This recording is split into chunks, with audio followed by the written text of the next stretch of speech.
હું પિંજારા સહેનાજ અને તમે જોઈ રહ્યા છો ડેઇલી ક્રાઇમ ન્યૂઝ।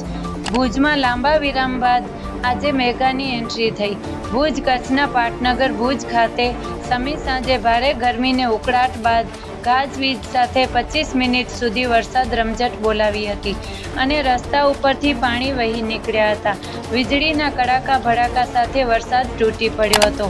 આજે આખો દિવસ ભારે ગરમી પછી સાંજે 7 વાગ્યા પછી આકાશ એકદમ ઘેરાઈ ગયું હતું અને ગણતરીની મિનિટોમાં વરસાદ તૂટી પડ્યો હતો।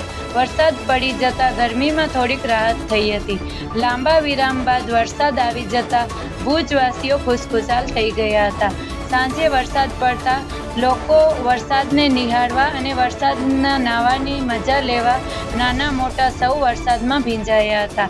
સાંજે વરસાદ પડતા મોટા ભાગના ઘરોમાં ભજીયાઓ અને ચાની ચુસ્કી લીધી હતી। દરમિયાન ભુજ શહેરની અંદર થોડી ઘણી ઠંડક પસરી જતા ચાની કેબિનોમાં પણ ચા પીવા લોકો ઉમટી પડ્યા। રિપોર્ટર ઇમરાન અવાડિયા, મુન્દ્રા, કચ્છ।